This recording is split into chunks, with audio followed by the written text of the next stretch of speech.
Now, sometime along the way, you meet this PhD, and tell that story. Oh yeah, that was a summer at Tuskegee University, and it was a National Science Foundation program. And he would do it. Bell would do. He would come in and throw out a problem that was much harder. Mr. Bell's problems you could solve in a day. Right. This guy would come in. This was a program that summer in mathematics, and the kids came from. They were the smart kids from the South, from Montgomery to Atlanta, and Richmond, I remember.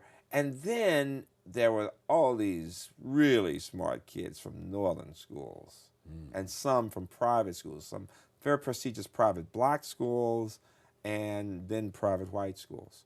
And they were really well prepared. They were better prepared than we were. The difference, first of all, I have to tell you, was they felt fairly ordinary about themselves. They did not feel they were really special, because in those very prestigious places they did well, but they were not outstanding. Right. We were the best in our little schools. And that's when I began to understand that sometimes, even if you don't have as strong an academic background, if you have been made to feel like the leader, the special one, you'll go far beyond what people ever expected. So we were much harder working, much more humble, quite frankly, than they were. And in the end, we ended up doing quite well. I tell you that because when the professor came in and started coming in, he was a dean at Tuskegee, to give us a problem, just to see what we could do. It became clear after a few days that he gave us problems that we necessarily could not solve in 24 hours, which was unheard of. You know, you think you'd do it like that. Right. And we'd be working on it together, and somebody was calling him doctor, and I said, well, you know, what kind of doctor is he? I'm thinking physician, and they said, well, he's a PhD. What's a PhD? It's as high as you can go.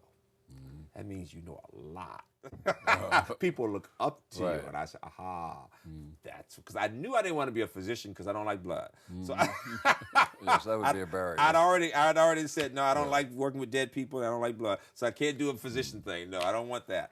But I loved teaching children to read and compute and to think. And I always was trying to figure out, how do you get students to stop being so bored by this work? And that's what he did. He came in and we were fascinated. This man could be so smart. He could talk for a moment, frame a question, and say, here's the question for you. And then walk out. And it was as if he was saying, I dare you to be smart enough to get it. Oh, I got goosebumps every time he, I just got to the point, I admired this man so.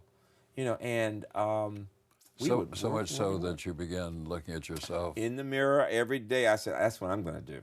I'm going to inspire people and show them just how challenging it can be to do this stuff. So every morning when I'd get up, I'd look in the mirror and I'd say, good morning, Dr. Hrabowski. I'd look at my fat little face. Good morning, Dr. Hrabowski. And so when I was in college, and my girlfriend, who's now my wife, heard me do that. She said, what did you just say? And I had to admit to her that I said that. She said, you really are crazy. Right, man? But true story.